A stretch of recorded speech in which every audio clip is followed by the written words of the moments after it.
if you concentrate solely on your career, you can get a long way in your career. And I would say that that's a strategy that a minority of men preferentially do. That's all they do. They work like 70, 80 hours a week. They go flat out on their career. They're staking everything on the small probability of exceptional status in a narrow domain.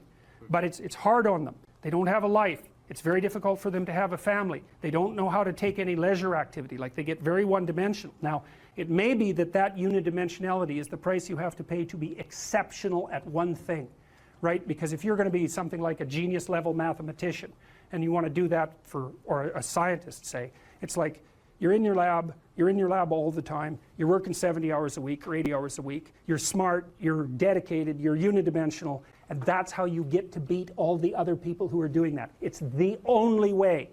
But the problem is you don't get a life. Now, if you love being a scientist and you have that kind of focus of mind, well, first of all, you're a rare person, and second, you're going to pay for it. But fine, more power to you. But it's a risky business to do that. You sacrifice a lot for it. You know, and I would say most often, if you're speaking about having a healthy life, that isn't what you do. You spread yourself out more. So, you know, you have a family, you have some things that you do outside of work that are meaningful to you and useful. You have a network of friends. Well, those 3 things alone, or 4 things alone, are plenty to keep you well oriented. And then if one of those things collapses, you know, everything doesn't go. Now, the price you pay for that is the more you strive to optimize that balance, the less likely you are to be fantastically successful at any single one of them. But you might have a very, you know, if you consider your life as a whole, that might be a winning strategy. One of the things Carl Jung said, I really liked this. He thought that men went after perfection and women went after wholeness. There's something different at the top of the value hierarchy. So perfection would be stake it all on one thing and look for radical success. Not that all men do that, because they don't, but we're talking about extremes, at least with regards to the men that do that. The wholeness idea is more like, well, it's like I want one thing in my life to be 150%, or I want 5 things in my life to be 80%. Well, there's a lot more richness in a life where you have 5 things operating at 80%, but you're not operating at any of them at 150%. So, and I really believe this because I've watched men and women go through their careers now for a long period of time, and one of the things that, there's lots of things that produce this, but one of the things that I've noticed is that mostly women in their 30s bail out of unidimensional careers. They won't do them. They won't put in the 80 hours a week that they would have to put in order to dominate that particular area. And it isn't, the reason that they won't do it is because they decide it's not worth it. And no wonder, because why would that be worth it? You have to ask yourself that. It's like, well, you want to be an outstanding scientist. It's like, okay, really, that's what you want, because that means that's what you do. Because you're competing with other people, you know, they're smart, they're hardworking, and if you want to be at the top, you have to be smarter and work harder than any of them. And working hard means working long hours. I mean, it also means working diligently, but in the final analysis, it's also an additive issue. If I'm smart and hardworking and I can crank out for 70 hours a week, and you do it for 30, it's like, in 2 years, I'm so far ahead of you, you will never, ever catch up. So, anyways. And I think partly, maybe part of the reason too that women are oriented that way more than men, I think there's 2 reasons. One is socioeconomic status does not make women more attractive on the mating market, but it does make men more attractive. And the second is women's time frame is compressed, right? Because guys can always say, well, I'll have kids later, and they can say that till they're like 80. Whereas women, it's like, no way, man, you got to get it together by the time you're, let's say 40, but really probably by 35, but definitely by 40, because otherwise it ain't happening. And that's bloody dreadful. One of the common routes to extreme unhappiness is to want children and not have them. I wouldn't recommend that. You know, you see couples who are in their 30s. 1 couple in 3 over the age of 30 has fertility problems. That's defined as inability to conceive after 1 year of trying. 1 in 3. So it's worth thinking about, because people are very, very unhappy if they want to have kids and then they can't. Man, you're in the medical mill for 10 years if that's what happens to you. we've got a hypothesis that we're still working out that's supported to some degree by the relevant literature. So imagine that you're looking for a stable partner, right? So you might think, well, what do you want in a stable partner?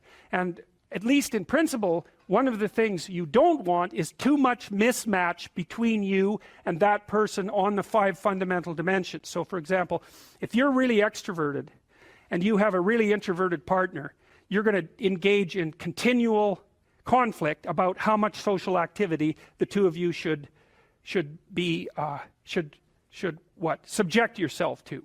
And it's very, very difficult for people who widely differ on those dimensions to come to consensus, because it's not just a matter of opinion, right? It's really a matter of different, if you're looking at extremes, of really different types of people. And the thing about introverts is they just don't enjoy large-scale social interaction that much. One-on-one they're often fine, but in a group they don't like that, and it tires them out. Whereas a real extrovert, it's like you isolate them and they just wither on the vine, because a huge part of what actually motivates them in a positive way is tangled up with social interaction.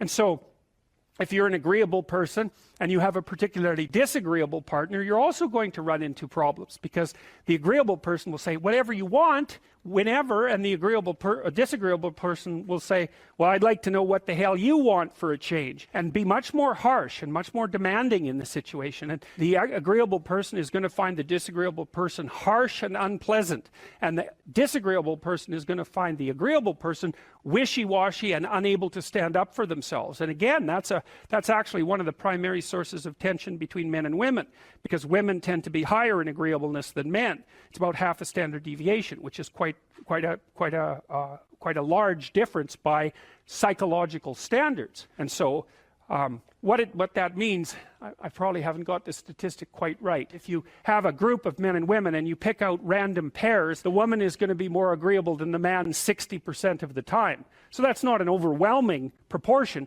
but it's reliable, and it's quite large by psychological standards. So there's the problem with agreeableness. With conscientiousness, well, if you're conscientious, you're industrious and orderly.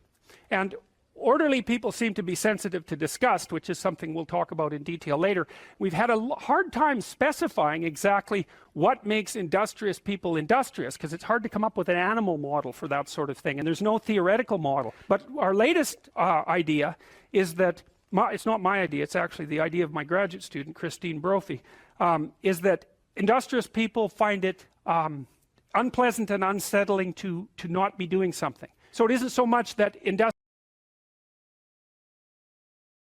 you know, if you take people, and I've told you this, and you expose them voluntarily to things that they are avoiding and are afraid of, you know, that they know they need to overcome in order to meet their goals, their self-defined goals. If you can teach people to stand up in the face of the things they're afraid of, they get stronger. And you don't know what the upper limits to that are, because you might ask yourself, like, if for 10 years, if you didn't avoid doing what you knew you needed to do, by your own definitions, right, within the value structure that you've created, to the degree that you've done that, what would you be like? Well, you know, there are remarkable people who come into the world from time to time, and there are people who do find out over decades-long periods what they could be like if they were who they were, if they spoke their being forward. And they get stronger and stronger and stronger, and we don't know the limits to that. We do not know the limits to that. And so you could say, well, in part, perhaps the reason that you're suffering unbearably can be left at your feet, because you're not everything you could be, and you know it. And of course, that's a terrible thing to admit, and it's a terrible thing to consider, but there's real promise in it, right? Because it means that perhaps there's another way that you could look at the world, and another way that you could act in the world, so what it would reflect back to you would be much better than what it reflects back to you now. And then the second part of that is, well, imagine that many people did that, because we've done a lot as human beings. We've done a lot of remarkable things, and I've told you already, I think before, that today, for example, about 250,000 people will be lifted out of abject poverty, and about 300,000 people attached to the electrical power grid. We're lifting people out of poverty collectively at a faster rate that's ever occurred in the history of humankind by a huge margin. And that's been going on unbelievably quickly since the year 2000. The UN had planned to have poverty between 2000 and 2015, and it was accomplished by 2013. So there's inequality developing in many places, and you hear lots of political agitation about that. But overall, the tide is lifting everyone up, and that's a great thing. And we have no idea how fast we can multiply that if people got their act together and really aimed at it. Because, you know, my experience is with people that we're probably running at about 51% of our capacity. Something, I mean, you can think about this yourselves. I often ask undergraduates how many hours a day you waste or how many hours a week you waste. And the classic answer is something like 4 to 6 hours a day. You know, inefficient studying, watching things on YouTube that not only do you not want to watch, that you don't even care about, that make you feel horrible about watching after you're done. That's probably 4 hours right there. You know, you think, well, that's 25 hours a week, it's 100 hours a month, that's 2.5 full work weeks, it's half a year of work weeks per year. And if your time is worth $20 an hour, which is a radical underestimate, it's probably more like 50 if you think about it in terms of deferred wages. If you're wasting 20 hours a week, you're wasting $50,000 a year. And you are doing that right now. And it's because you're young, wasting $50,000 a year is a way bigger catastrophe than it would be for me to waste it, because I'm not going to last nearly as long. And so if your life isn't everything it could be, you could ask yourself, well, what would happen if you just stopped wasting the opportunities that are in front of you? You'd be, who knows how much more efficient? 10 times more efficient, 20 times more efficient. That's the Pareto distribution. You have no idea how efficient people get. It's it's off the charts. Well, and if we all got our act together collectively and stopped making things worse, because that's another thing people do all the time. Not only do they not do what they should to make things better, they actively attempt to make things worse because they're spiteful or resentful or arrogant or deceitful or homicidal or genocidal, or all of those things all bundled together in an absolutely pathological package. If people stopped really trying just to make things worse, we have no idea how much better they would get just because of that. So there's this weird dynamic that's part of the existential system of ideas between human vulnerability, social judgment, both of which are major causes of suffering, and the failure of individuals to adopt the responsibility that they know they should adopt. And that's the thing that's interesting too, is that, and like another thing I've often asked my undergraduate classes is, you know, there's this idea that people have a conscience. And you know what the conscience is. It's this feeling or voice you have in your head just before you do something that you know is stupid, telling you that probably you shouldn't do that stupid thing. You don't have to listen to it, strangely enough. But you go ahead and do it anyways, and then, of course, exactly what the conscience told you was going to happen inevitably happens, so that you feel even stupider about it than you would if it happened by accident. Because you know, I knew this was going to happen, I got a warning it was going to happen, and I went and did it anyways. And the funny thing too is that conscience operates within people, and we really don't understand what the hell that is. So you might say, well, what would happen if you abided by your conscience for 5 years or for 10 years? What sort of position might you be in? What sort of family might you have? What sort of relationship might you be able to forge? And you can be bloody sure that a relationship that's forged on the basis of who you actually are is going to be a lot stronger and more welcome than one that's forged on the basis of who you aren't. Now, of course, that means that the person you're with has to deal with the full force of you in all your ability and your catastrophe, and that's a very difficult thing to negotiate. But if you do negotiate it, well, at least you have something, you have somewhere solid to stand, and you have somewhere to live, you have a real life. And it's a great basis upon which to bring children into the world, for example, because you can have an actual relationship with them instead of torturing them half to death, which is what happens in a tremendously large minority of cases. Well, it's more than that too, because, and this is what I'll close with, and this is why I wanted to introduce Solzhenitsyn's writings to you. You see, because it isn't merely that your fate depends on whether or not you get your act together and to what degree you decide that you're going to live out your own genuine being. It isn't only your fate, it's the fate of everyone that you're networked with. And so, you know, you think, well, there's 7 billion people in the world. We're going to peak at about 9 billion, by the way, and then it'll decline rapidly. But 7 billion people in the world, and who are you? You're just one little dust mote among that 7 billion. And so it really doesn't matter what you do or don't do, but that's simply not the case. It's the wrong model, because you're at the center of a network. You're a node in a network. Of course, that's even more true now that we have social media. You'll know 1,000 people at least over the course of your life, and they'll know 1,000 people each, and that puts you one person away from 1,000,000 and two persons away from 1,000,000,000. And so that's how you're connected. And the things you do, they're like dropping a stone in a pond. The ripples move outward, and they affect things in ways that you can't fully comprehend. And it means that the things that you do and that you don't do are far more important than you think. And so if you act that way, of course, the terror of realizing that is that it actually starts to matter what you do. And you might say, well, that's better than living a meaningless existence. It's better for it to matter. But I mean, if you really asked yourself, would you be so sure if you had the choice? I can live with no responsibility whatsoever. The price I pay is that nothing matters. Or I can reverse it and everything matters. But I have to take the responsibility that's associated with that. It's not so obvious to me that people would take the meaningful path. You know, when you say, well, nihilists suffer dreadfully because there's no meaning in their life, and they still suffer. Yeah, but the advantage is they have no responsibility.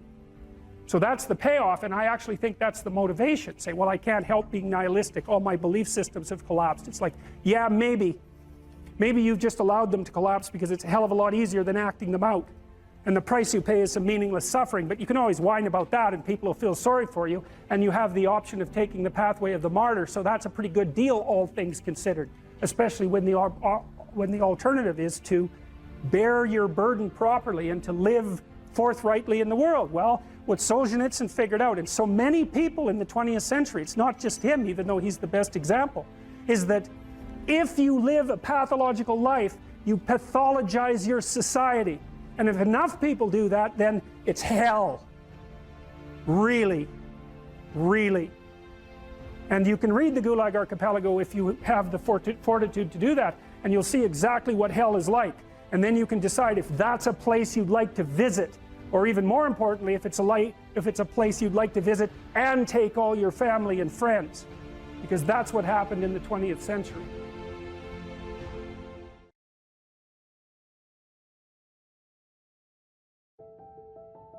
What emotion do you feel when you're going to approach someone you're very attracted to, and there's an extremely high probability that she's going to tell you to disappear? Right, exactly, absolutely, because it's a real judgment, right? We're going to see a movie called Crumb where you'll see this in great detail. But it's a real judgment. It's like the best judgment is, well, I don't mind your physical presence, but your genes should definitely not survive another generation. Right, and that's sort of generally translated into, I think we should just be friends. Right, you know, and you can blow that off, and people do, and you have to, because it's part of being polite and civilized, but, you know, let's make no mistake about it. There is no more fundamental judgment than that. So, paralysis, and there's no shortage of men, I mean, who are absolutely terrified of women. I mean, I've had many of them in my practice, you know. I had one guy, he was so terrified of women he couldn't even talk to them on the phone. It's more common than you think.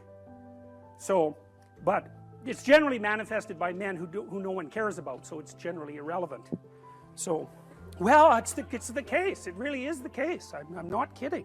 They're low status men. You know, they're people that are generally regarded as losers, and there isn't anybody who really gives a damn about what happens to them one way or another. And there's a lot more men in that category than there are women. Women are in all sorts of, you know, social categories that cause them misery and distress, but that one seems to be predominantly male. One of the things I'm going to do when we talk about Freud is I'm going to show you this movie Crumb, which I just told you about, and it's a very rare thing because it shows you the world from the perspective of very intelligent male losers, and that's just not a perspective you ever see, because it's the winners that tell the stories about their life. It's like, who the hell cares about the life of a loser? But this movie is about a loser who became a winner, and, you know, almost as an act of revenge. And it's great. It's great examination of the Oedipal complex. Remarkable. Women select men. That makes them nature, because nature is what selects. And so, you know, you can say, well, it's only symbolic that women are nature. It's like, no, it's not just symbolic. It's not just symbolic. You know, and the woman, in some sense, is the gatekeeper to is the gatekeeper to reproductive success. And you can't get more like nature than that. In fact, it's the very definition of nature. So, as I said, there are lots of reasons why these symbolic representations are set up the way they are. Alright, so that's the great mother, nature. The queen, the matrix. The matrix is something from which all things form. Same root word as matter, mother, all the same root word. The matriarch, the container, the cornucopia, the object to be fertilized, the source of all things, the fecund, the pregnant. There are more parts of the associational network. The strange, the emotional, the foreigner, the place of return and rest. The deep, the valley, the cleft, the cave, hell, death, and the grave. The moon, ruler of the night and the mysterious dark, and matter and the earth. So those aren't necessarily associated with femininity, but they're typically associated with femininity from a symbolic perspective. You know, so like generally, like a witch in a movie doesn't come riding out of the full bright sun at noon, right? That just doesn't happen because it doesn't make sense. It's a dark thing. And so if you saw that occurring in the light in a movie, you'd think, you know, what the hell's going on here? That doesn't make sense. And the reason it doesn't make sense is because it violates the complex, the symbolic complex. So those are female denizens of the underworld and hell. Very pleasant creatures. It's like Medusa with the head of snakes, you know. And if you ask, you know, why would a woman have a head of snakes in reference to a man? And that's really simple. I bet there are men here who know the answer to that. I don't know what you guys think about this, but I was pretty happy when I thought this up, and it took me a long time. So, if you think about the world in Darwinian terms, right, it's a struggle for survival and reproduction, which are basically the same thing. Survival is you, but reproduction is the survival of your genes. So it's a survival issue over very long spans of time. Okay, what do we call the selection mechanism? Right, natural selection, right? It's nature who does the selection. Okay, so let me tell you something that makes female humans different than female chimps. I mean, there's lots of things that do, but but here's an important one. If you look at which male in a chimp troop fathers most of the offspring, it's the dominant male. But the reason for that isn't because the female chimps sort of flock around the dominant male. Now that happens in other species, but it doesn't happen with chimps.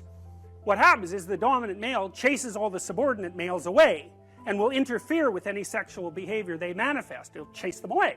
The females, though, are perfectly happy to mate with a subordinate male if they're in heat and they get the opportunity. So they go into heat, which is something that doesn't happen with female humans, and they really don't care who they mate with. Okay, female humans are much different than that. They're picky. So they're choosy. It's a big deal. It's a big deal that they're choosy. Women also seem to evaluate men for their fitness. Now, so, lots of men have no sexual partners and they have no children. That's not the case with women. Almost all women have one child or more. And it's a rare woman indeed who cannot find a sexual partner. Some of you undoubtedly have already experienced what it's like to be possessed by a particularly stupid idea. You know, so maybe you've grown out of one or two of the stupid ideas that possessed you, or maybe you're possessed by an attraction to someone you can't control, or you can't control your eating behavior, or you're a pushover when it comes to interpersonal interactions because you're too agreeable, or you fly off the handle and fight, and you know, none of this is really under your control. And so all of those things that manifest themselves not only in your behaviors but in your perceptions themselves, you know, they tend to take on embodied form and use you as the vehicle for their activity. So, you know, when you're thinking about something like anger, for example, think about how it works, because it's quite peculiar. What must someone generally do? How must someone generally act if you're going to be angry at them? They have to be irritating, right? You know, they have to provoke you in some way. Well, the mere fact that you perceive what they're doing as irritating or provoking doesn't ensure that anyone else would have thought about it as irritating or provoking, or that that's what they meant, or that that's what's happening. And my point is, it's very important to think about these complexes of ideas as subpersonalities, because otherwise you really don't get what they're like. If you're angry, if you have a proclivity towards anger, especially if it's an unthinking proclivity, anything that someone says might irritate you. And it isn't like they say something and you think about it and then you get irritated. It's like you perceive the person as irritating. You know, maybe it's just the way they hold their mouth or something. It can be very, very subtle. And you might say, well, it's not me, it's you. It's not that I'm irritated by you. It's that you're irritating. And that, you know, that's a very difficult thing to settle, because the reality is somewhere between the subjective and the objective, right? A lot of arguments that you'll have with people throughout your life are about exactly that. Are you irritating, or am I oversensitive? It's like, well, you know, we're going to hash that out for a good long time before we figure it out. But the point is that if you're possessed by an emotional state or a motivational state or an idea or some kind of complex, you'll see the world through its eyes. And then the facts reveal themselves to you through the lens of that particular set of ideas.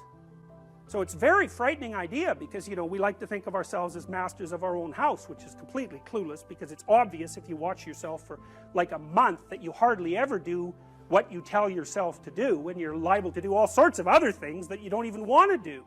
You know, because you say, well, I'm going to go to the gym 3 times a week, and I'm not going to drink, you know, and maybe there's this person I'm not going to associate with, and then, you know, you don't go to the gym, and you find that person and you go out and drink with them, and you think, what the hell's going on, you know?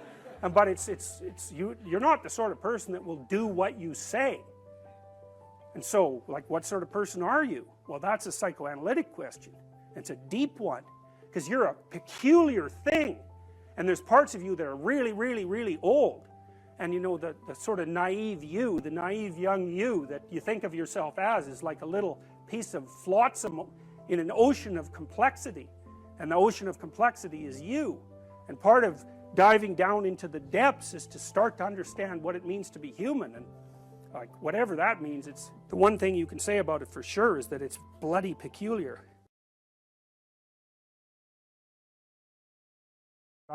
I wouldn't consider myself either naive or a particularly optimistic person. I don't think I'm either of those. But this is actually an idea. This is one of the only ideas that I've ever found that I really believe to be rock solid. I actually think that it's true. And it's very optimistic, because it says you can use your sense of meaning to calibrate your progress through life. But there's rules. You have to aim at the highest possible good that you can conceive. Now, and that's subject to update, because what the hell do you know? But you start by aiming at the star you can see rather than the dimmer one that you can't yet perceive. And then you decide that you're going to do that honestly, right? That's a big decision. So the first decision, I think, in some sense, is a decision of love. You're going to decide that being is worthwhile and that you're going to work for its betterment.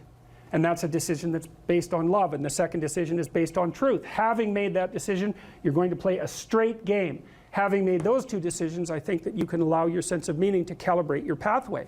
And then what's so interesting is that you hit a state that's as close to paradisal as you're going to hit right away, because being engaged like that, it's better to be engaged in the solution of a complex problem than not to have a problem at all.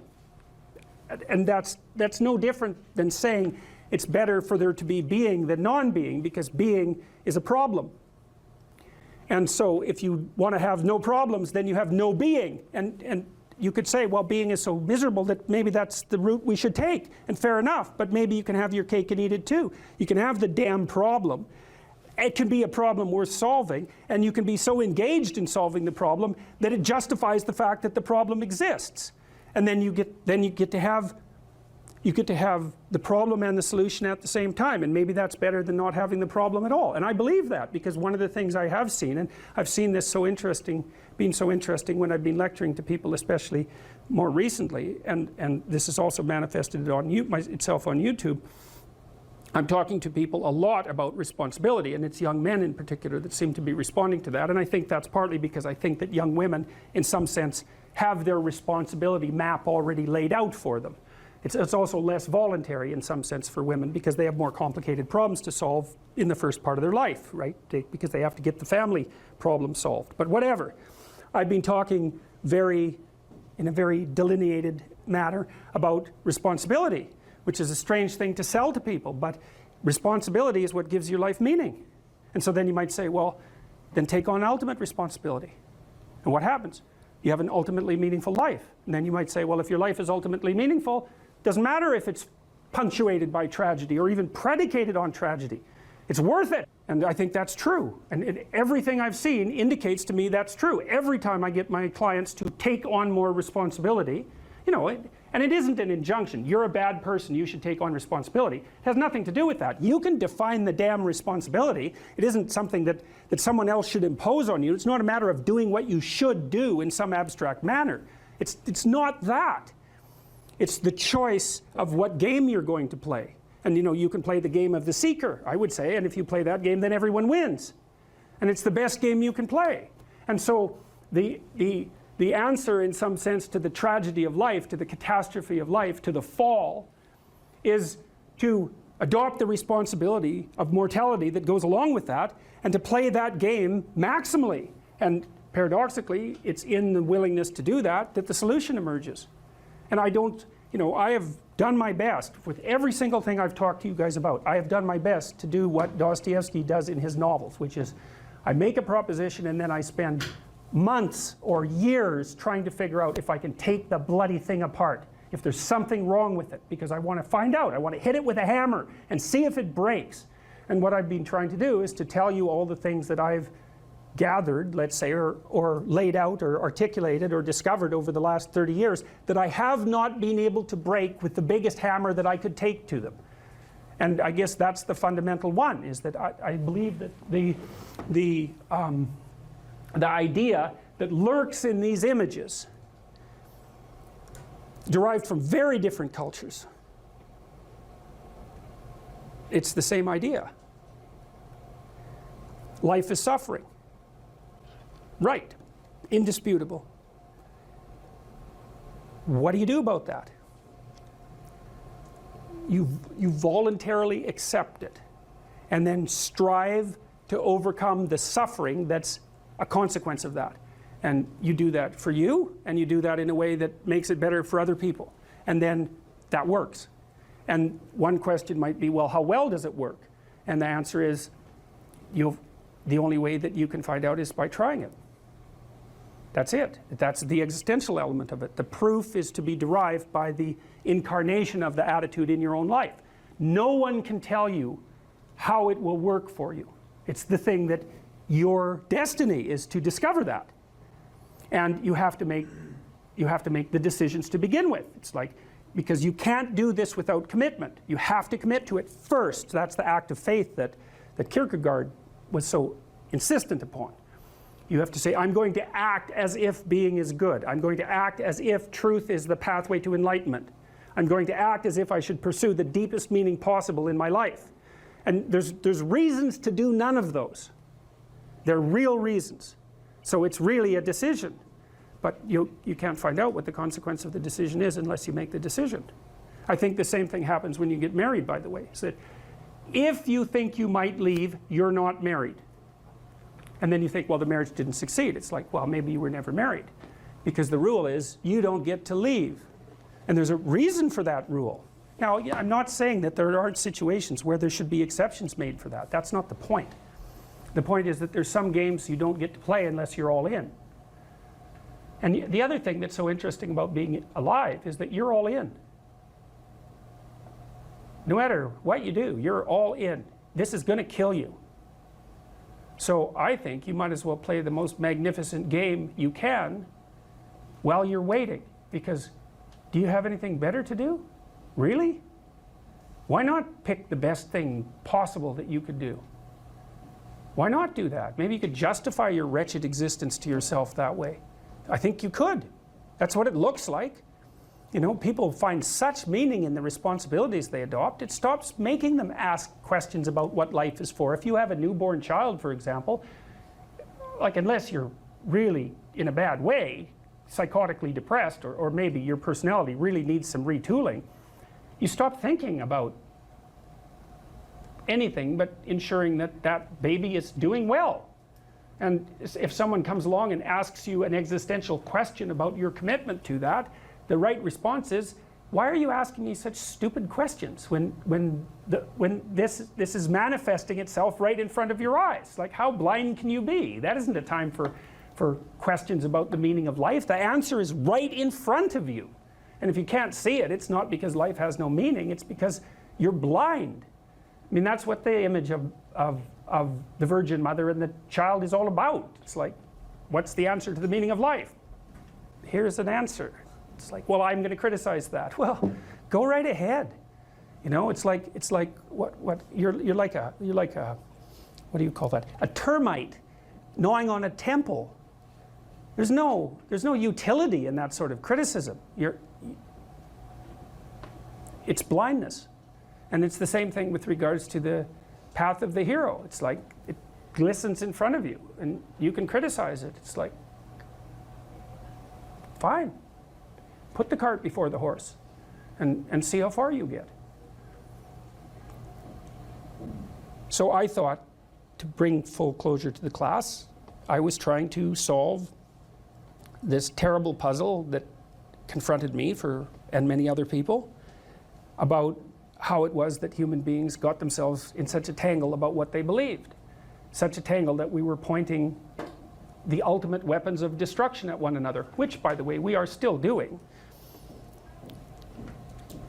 And I thought, okay, well, I understand that. We need our belief systems. They orient us. And that means there will be conflict between belief systems, and that can be a catastrophe. And that's being played out everywhere, again, in very many ways.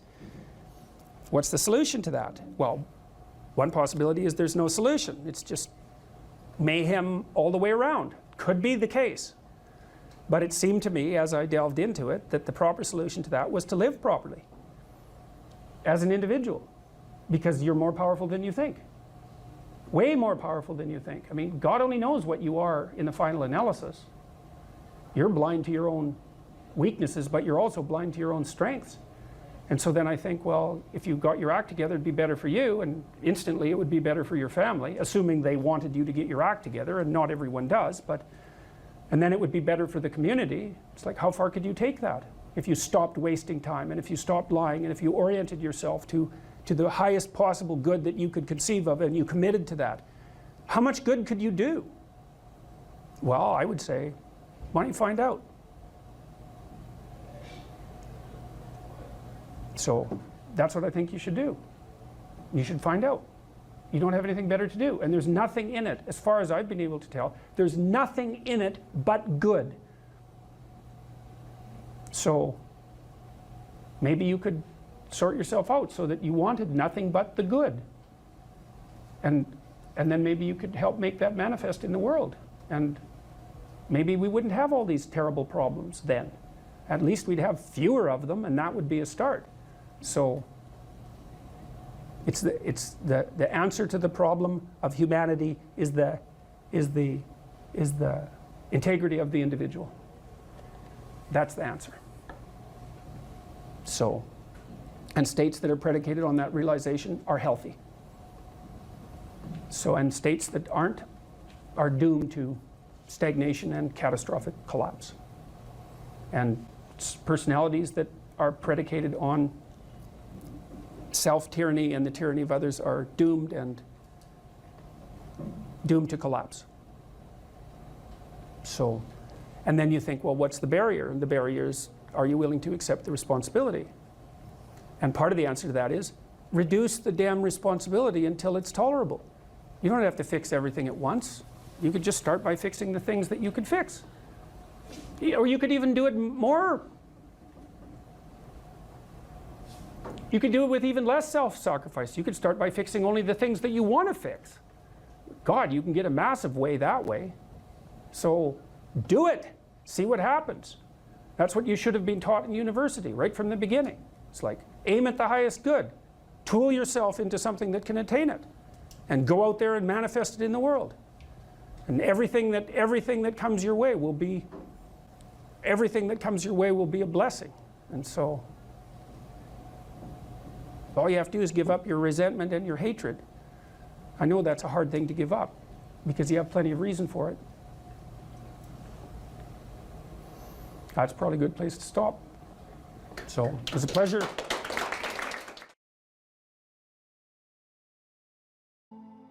Any advice for students here? Yeah, read great books. Mm-hmm. Really, man. You've got this 4-year period that has been carved out of your lives by society.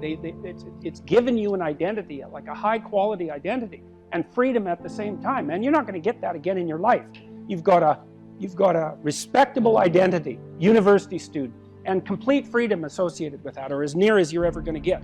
And you've got these unbelievable libraries that are full of the writings of people who are intelligent and articulate beyond comprehension. And you know, And you can go there and you can learn all this. And you might think, well, why should you learn it? Well, you learn it to get a job, or you learn it to get good grades, or you learn it to get a degree, and that's all nonsense. It's nonsense. The reason that you come to university to be educated is because there is nothing more powerful than someone who is articulate and who can think and speak. It's power, and I mean power of the best sort. It's authority and influence and respectability and competence. And so you come to university to craft your highest skill, and your highest skill is to be found in articulated speech. And if you're a master at formulating your arguments, you win everything. And better than that, when you win everything, everyone around you wins too. Because to transform yourself into, let's consider your transformation to something approximating the logos. It means you shine a light on the whole world. Well, there's nothing more exciting to do than that. There's nothing better you can possibly do. And to think that you're coming to university to be, trained to have a job, it's like, great, that's a hell of a lot better than being unemployed and covered with Cheeto dust while you're snacking away in front of your video game in the basement. But it's not and I don't have anything against video games, by the way, but it's hardly a triumphant call to being in the world, and that's what university should be calling forth. It's like, God, you people, I know what Harvard students are like. I taught here for 5 years. You people are spectacular. You're spectacular. You're all capable of being world beaters. You transform yourself into something that's articulated and sensible and grounded in history and knowledgeable and wise, man. You can do anything you want, and hopefully anything you want for good. Because if you have any sense, everything you want to do would be for the good, because there's nothing more compelling or meaningful or useful in combating the tragedy of life than to struggle with all your soul on behalf of the good. And the universities have forgotten that. It's why everyone's bailing out of the humanities, and they should. The humanities are corrupt. And they're corrupt because they're not telling students this. It's so bloody obvious. It's like, learn to think, learn to speak, learn to read. It makes you a superpower, an individual superpower. I don't understand why that isn't just told to students. It's not that hard to understand, and everyone wants to hear it. It's like, really? I could do that? I could do that? It's like, yeah, really, you could do that. And the whole society around you has labored for really thousands of years to provide every single one of you with this spectacular opportunity that you have while you're undergraduates and graduate students here, man. Everyone's just praying that you would come here and manifest everything that you could manifest. And that's what you should be doing, instead of waving placards and complaining about how you're oppressed, for God's sake. You see these Yale students complaining about their oppression. It just leaves me aghast. It's like, well, we're against the ruling class. It's like, no, you're baby ruling class members. You're young.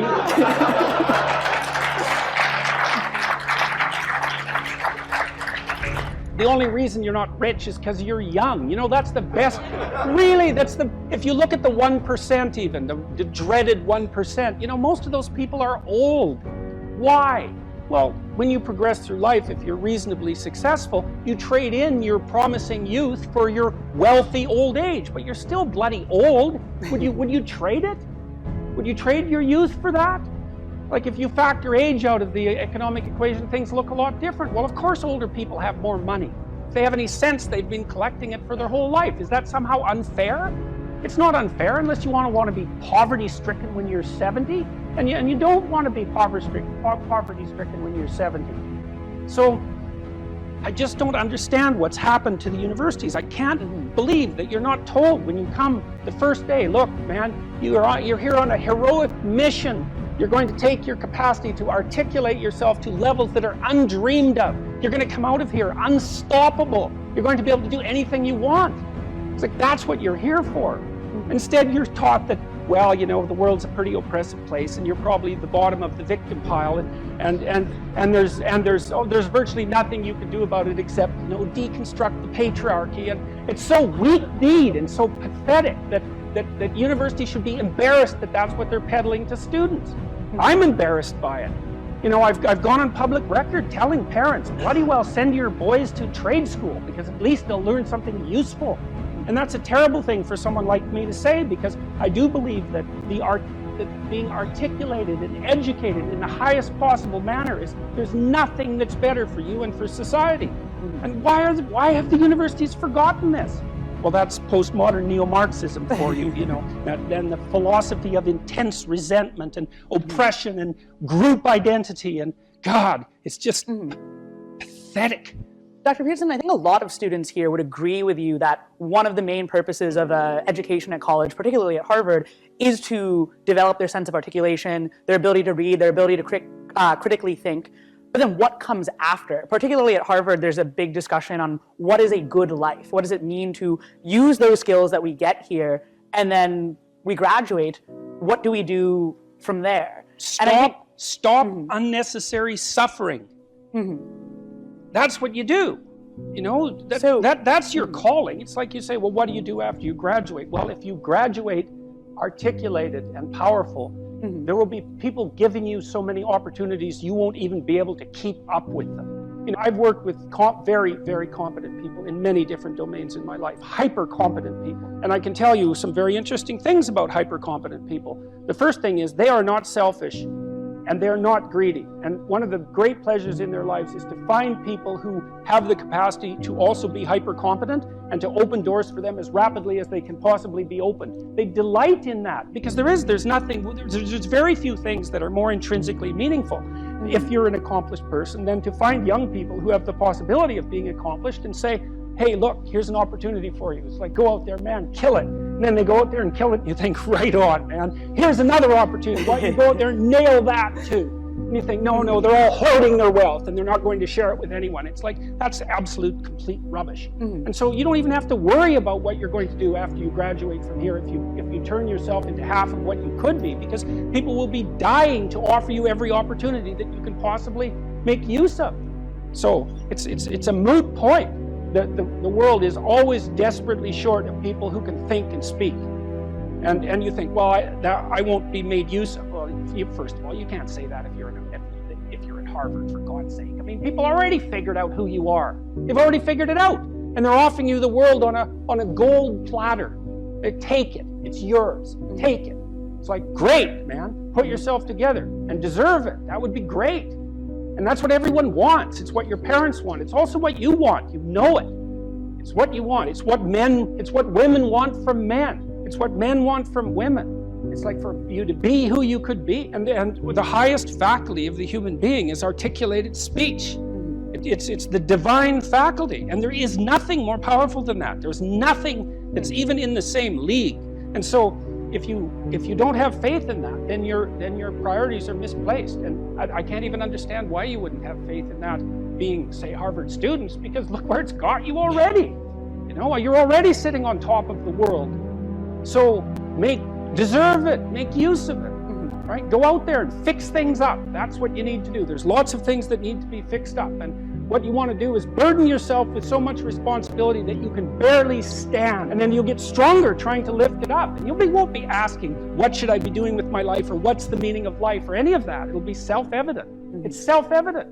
At minimum, you can say, there's more suffering in the world than there should be. And I could probably do something about that. And you can do something about that.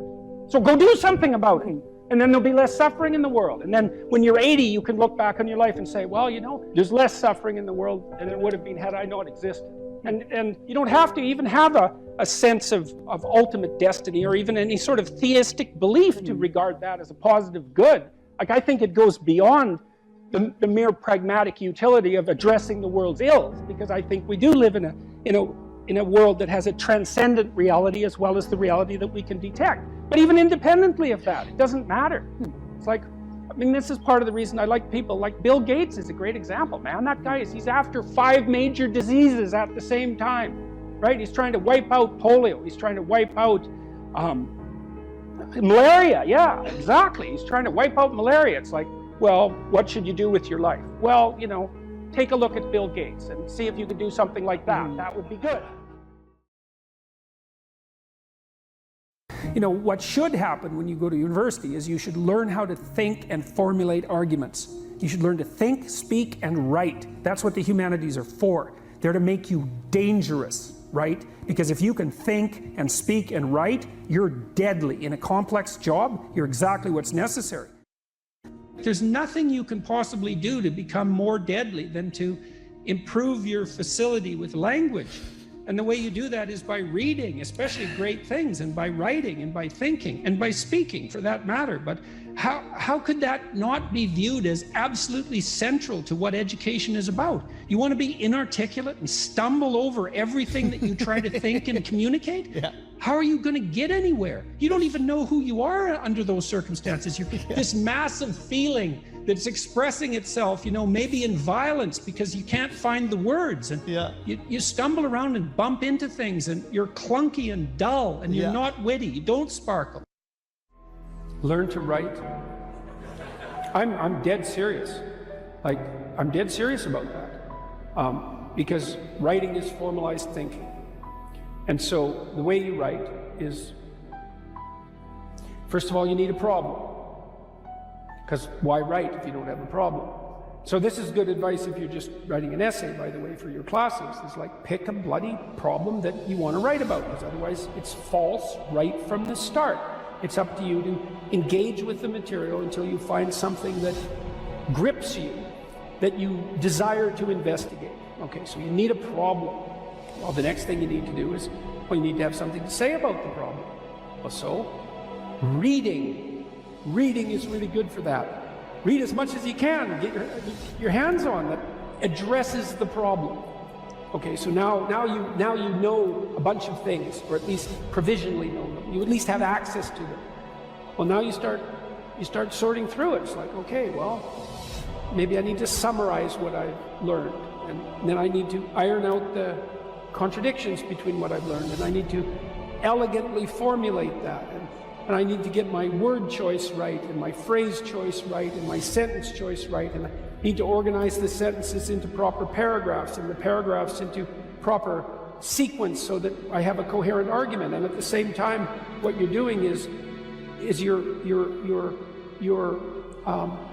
integrating your own personality at the highest and most abstract level of organization, and you're sharpening your tools, and you're putting yourself straight because you're learning to think. You learn to do that by writing. Many, many years, you hone your words. They're the most powerful thing about you, bar none. If you are an effective writer and speaker and communicator, you have all the authority and competence that there is. And so you're at university. Maybe you're taking a humanities degree. Well, what's the humanities degree for? It's to teach you how to think. You learn to think by writing. Now there's more to read, to speak, and all of that, but the best thing you can do is read and write every day, a couple of hours every day. Write about things you find important, and see if you can discover what you believe to be true.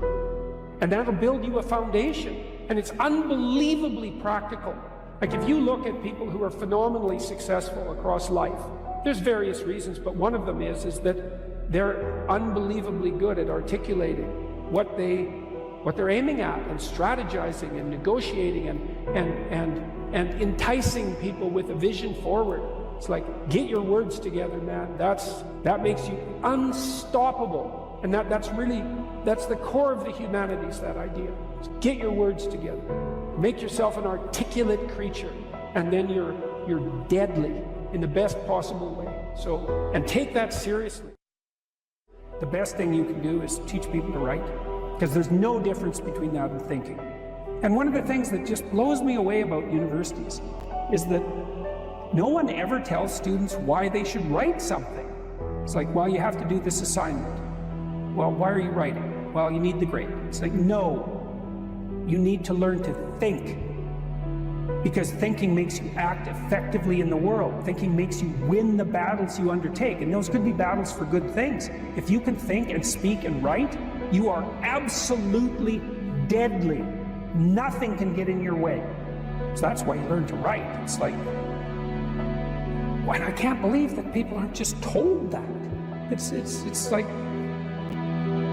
it's the most powerful weapon you can possibly provide someone with.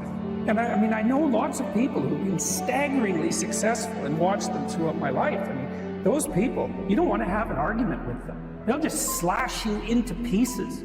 And not in a malevolent way. It's like, if you're going to make your point and they're going to make their point, you better have your points organized, because otherwise you're going to look and be an absolute idiot, you are not going to get anywhere. So let's say you take the example of a SEAL who's got it all, but this literacy. What happens to him compared to someone who has all those skills? If he can't write well and he's in charge of 6 guys and one of those guys works hard or does something that deserves to be recognized, this is the responsibility of that leader to write that person an award. Okay, so he can't reward his good workers, his good soldiers. He can give him a pat on the back, but a pat on the back isn't going to get him promoted. An award is actually worth some points towards your promotion. And the people that are on that board that are giving that reward, they're never going to meet that leader, and they're definitely not going to meet that guy. There's no bias. It's based on this piece of paper that you hand in. You hand in this piece of paper, they read the piece of paper, and they say award approved or award not approved. Mm-hmm. Or you want to do a mission, and you send that up the chain of command, and it's the same thing. It gets to a certain point where they're just looking at it and reading and trying to decipher this pile of junk that you put together. And by the way, if I'm in charge and Jordan sends me a concept of operations that doesn't make any sense, why would I possibly let you go out and execute an operation that I can't even understand what it is you're trying to do? Because what I observed in my own career, and it's so interesting, the parallelism is so interesting but not surprising, is that nothing can stop you if you can write. And it's for the reasons you just laid out. It's like, when you write, you make a case for something, whatever it happens to be. And if you make the best case, well, then you win. And you get whatever it is that you're aiming at. And so you're adventurous, you want to make a mark, is you bloody well better learn how to write. Because if you learn how to write, well, then you can think and you can communicate your thoughts. So not only are you deadly strategically, you become extremely convincing. And then you can go and do anything you want and no one will stop you. And that's never told to people. And I don't really understand why. You know, you hear the pen is mightier than the sword, which is just a cliche unless it's fleshed out.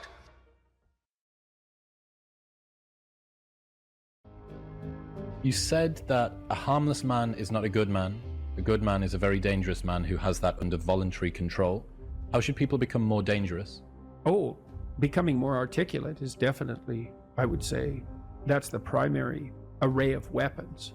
So, I mean, physical prowess is something, and it's not nothing, that physical confidence that comes along with that as well.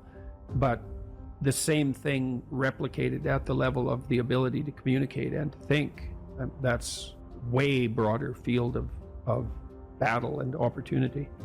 So this is one thing that isn't taught well, especially to boys.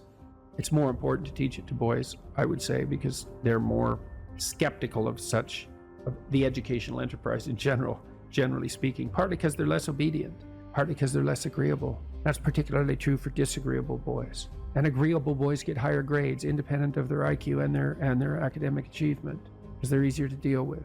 So what do you tell disagreeable boys? There's nothing that makes you more formidable than verbal competence, than being able to articulate, be able to think, to marshal your arguments, right? It's a battlefield metaphor. Get everything in order, get all your information straight, to marshal your forces. And so, I mean, that's part of the reason that rap artists are so popular, especially among disaffected young men, black and white alike, because they're unbelievably articulate. Like, they have this incredible verbal prowess. It's unbelievably attractive. You know, and it's associated with genuine artistic and redemptive activity, often focusing on something that's approximately the voice of the underclass, let's say, but a powerful voice, right? And it's interesting to see how many young white guys identify with that. Was it Aldous Huxley that wrote Doors of Perception? Yeah. Yeah, so this is kind of an equivalent of that, right? That you have a experience which many people struggle to articulate. You take the best of us, the one that has the most precise, most articulate, erudite language. You drop them in and you say, okay, show us what you've learned. This is the equivalent, but for just a different community, a different sort of life, that maybe you don't have the ability to describe what it feels like to live on a council estate in Manchester or in, you know, one of the neighborhoods of Brooklyn or whatever it might be. And then this person can.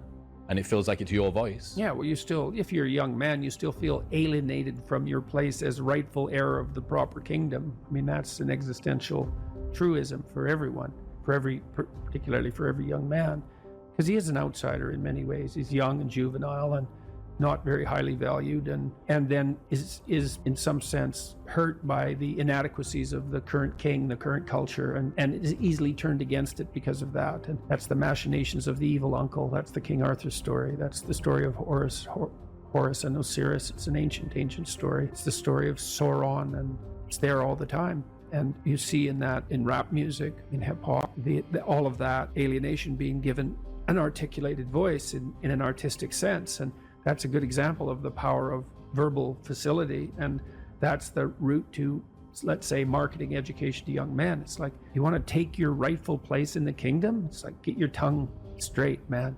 Get it under control in the highest possible sense.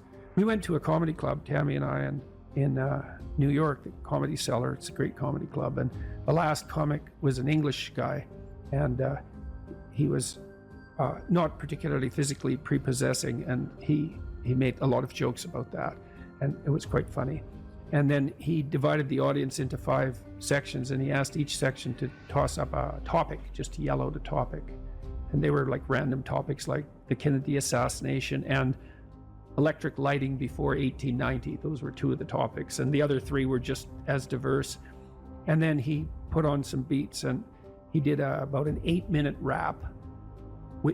Every verse rhymed, and he tied the whole thing together at the end and ended at the end of the music, all spontaneously. It was unbelievable. And that's logos, man. That's the redemptive power of the logos right there. The magic word, the sacred word, just manifesting itself on stage. There's something very impressive. Something about that does feel dangerous as well. Not in a, I need to be concerned and this should be contaminated and walled off, but in a way that you think, that person has so much competence that it's flowing out of them, and you almost feel competent by being around them. So, but you certainly feel competent by appreciating it.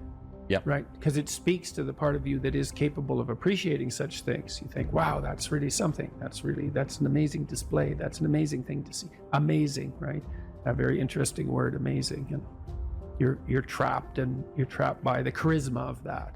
And that charisma, that's not nothing. That's a signal of something redemptive occurring. That accounts for virtually all of the attraction of hip hop and raps. The articulated voice of the struggling but worthy underclass. I suppose that's a good way of putting it. But those who are alienated from their rightful place. And so that verbal prowess is one of the ways they struggle up towards the light. That's a good example of that, of having that danger under control, because it's a dark genre in many ways, right? There's a real undercurrent and air of violence that surrounds that and its culture, like the punk movement in the UK back in the late 70s. Same sort of thing, but that capacity to express that in a poetic manner, in a compelling manner. Johnny Rotten was great at that. He was so intense. He has a song called Rise, which I used to show my clients all the time when I was starting assertiveness training with them. I'd put on Johnny Rotten's Rise, and the line in there is, anger is an energy, and he's got these unbelievably intense eyes. Anger is an energy. You bet. And John Lydon, man, he could channel that like almost no one I've ever seen. He'd get that anger built up inside him, and then it was completely under control, and he expressed it in his music, and he's absolutely captivating, unbelievably charismatic. And I really liked his music, that raw anger in the music, but it was in the bloody music, wasn't it? It wasn't some random riot, He transmuted that into something, you can argue about the poetic merits of punk rock, although I don't think you should. I mean, I Did It My Way, Sid Vicious's version of I Did It My Way. My God, that's a work of genius, that. It's so brilliantly satirical.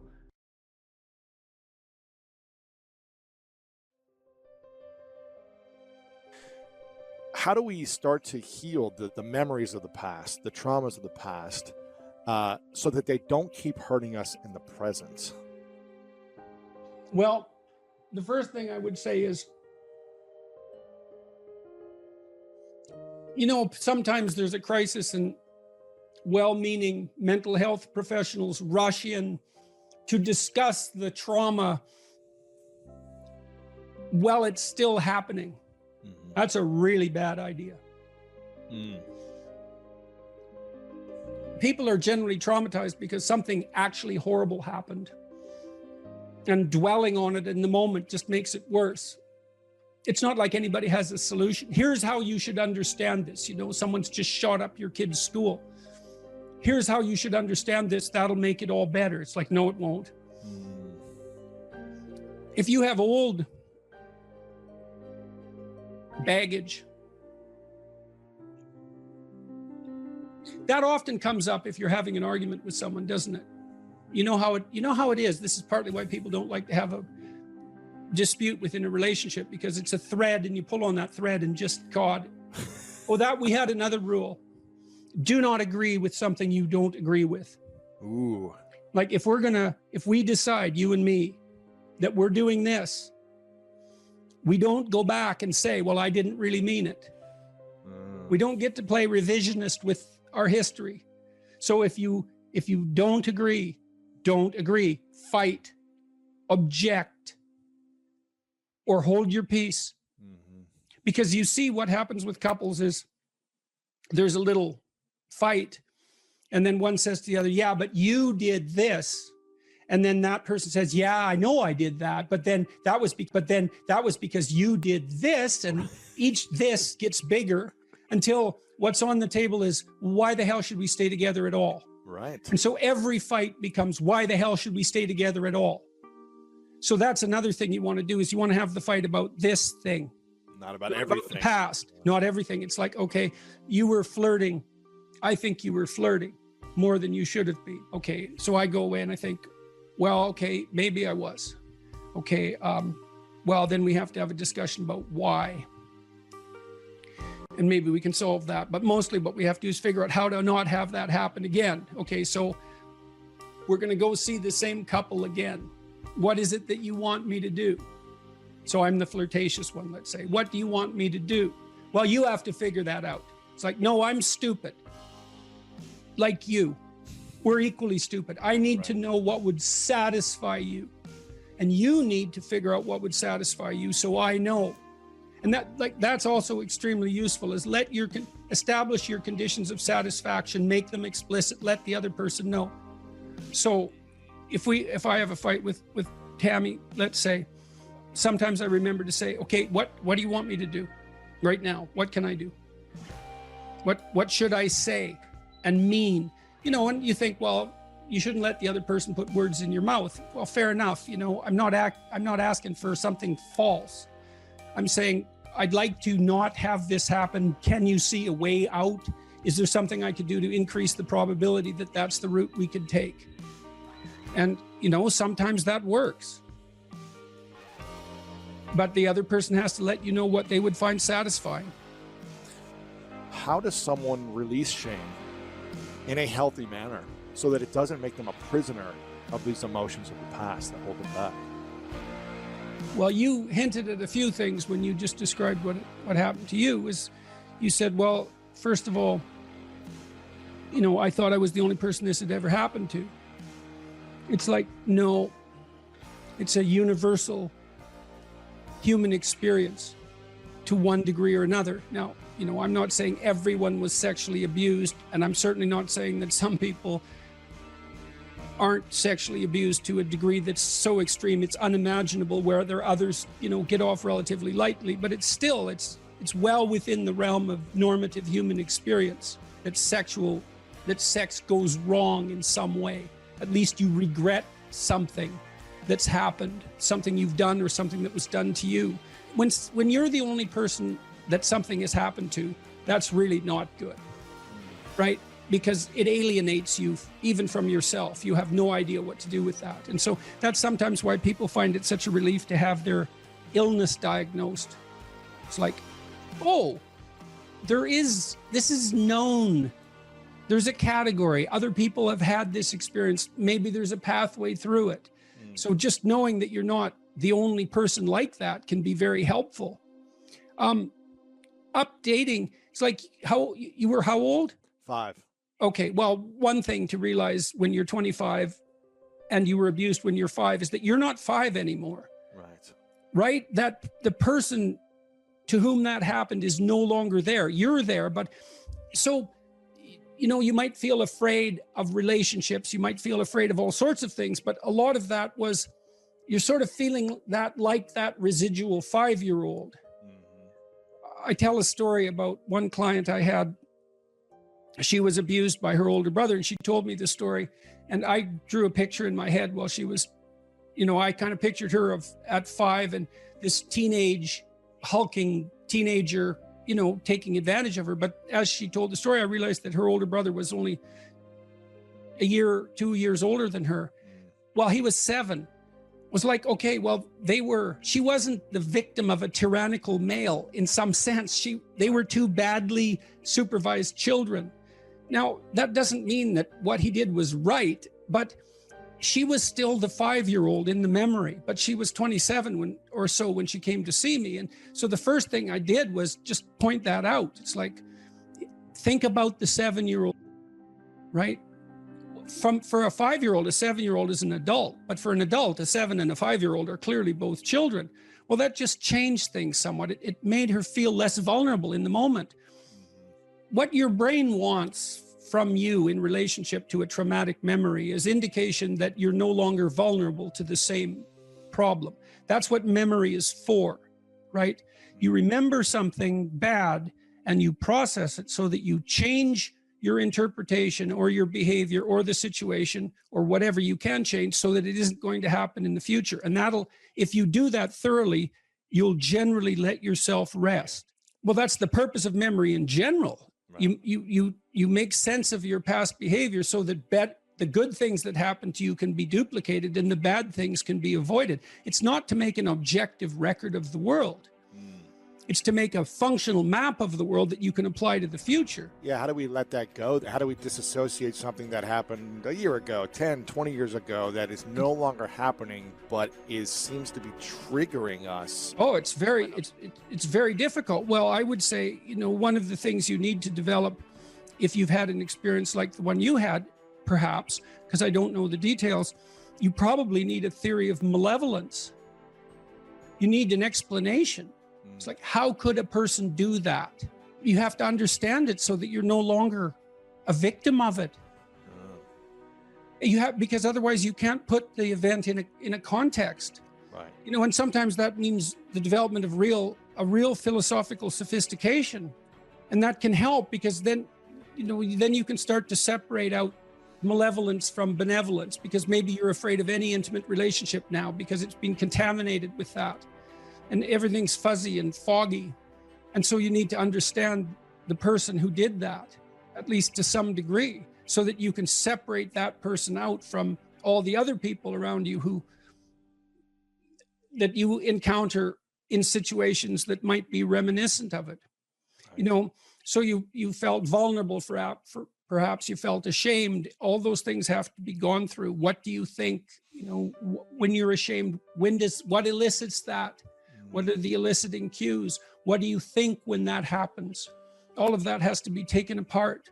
I said in this Beyond Order book that, you know, if you have a memory older than about 18 months that still bothers you, older than 18 months ago or more. Got it. Yep. Otherwise, it's not really in the past, right? It's still happening.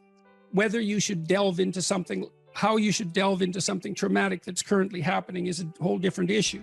But if it's an old memory and it still bothers you, it means that you haven't decompose that experience sufficiently to detach it from the emotion.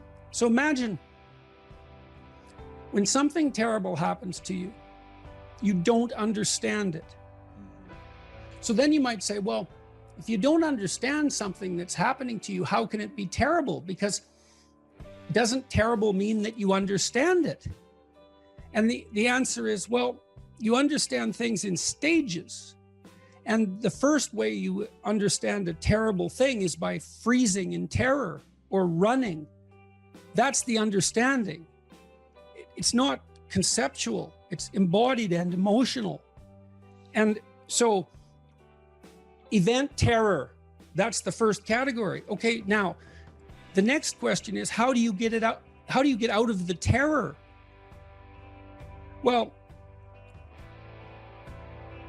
you realize that nothing truly dangerous is happening. Well, what if something truly dangerous did happen? Then you elaborate your view of the world to the point where you're no longer vulnerable to that terrible thing. And that's extremely difficult. So the memory of something terrible stays terrible until you effortfully process it and decompose it into, well, often into a much more sophisticated map of the world. And it's really hard to do that.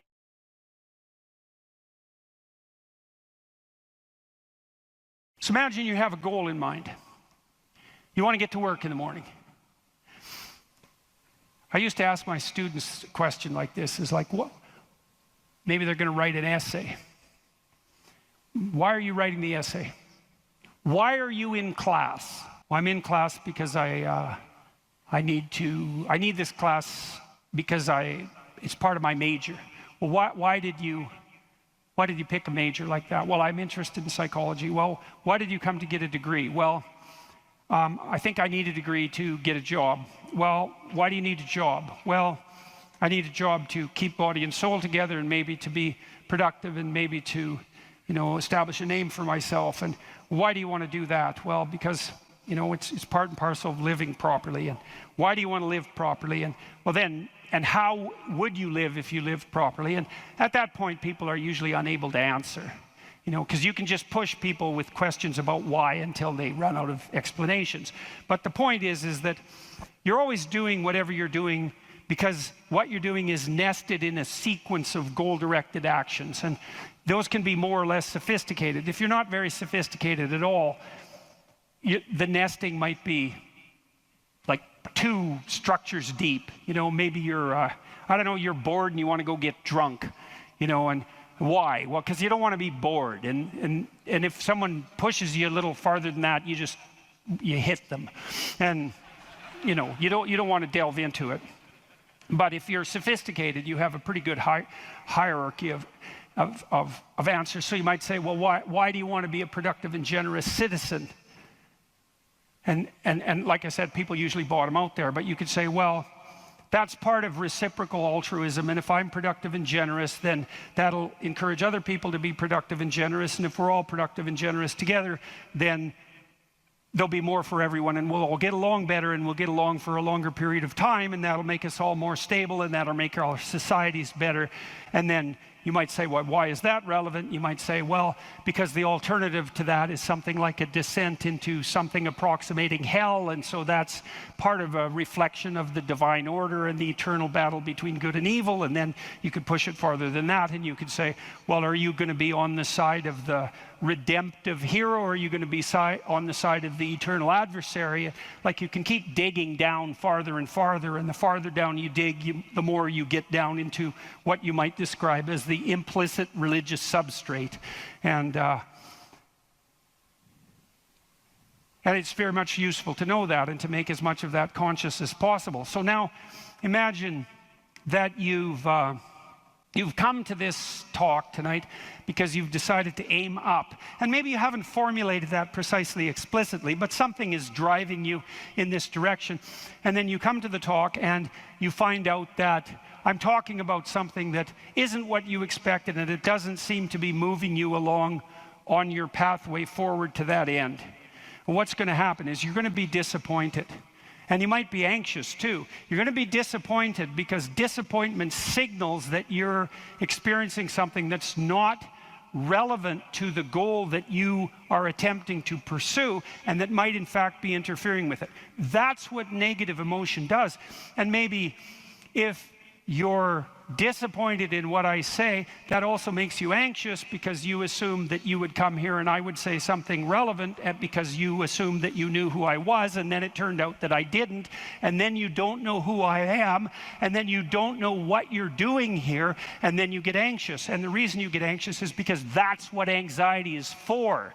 It tells you when the pathway to your goal has been disrupted. So multiple pathways have now emerged. So imagine you're driving your car to work and it quits.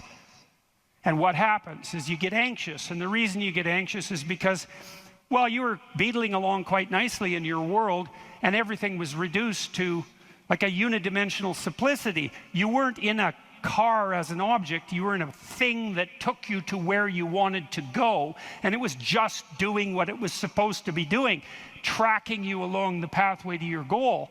And then it fails and you're off on the side of the road and you get anxious because how the hell are you going to get to work? And what if you don't get to work? And is your boss not going to be very happy with you? And maybe this is the third mistake you've made this week. And what if you get fired? And weren't you an idiot for buying this car? Maybe you shouldn't have a car at all. Maybe you should have walked to work. And, you know, maybe you should take a bicycle because after all, that would save the planet. And, you know, and maybe now you have to take your car to a mechanic. But the last time you went to the mechanic, you got ripped off because you're too stupid about vehicles to manage one, and you're kind of stupid about technology in general. And aren't you stupid? And maybe you're too stupid, and isn't your wife going to?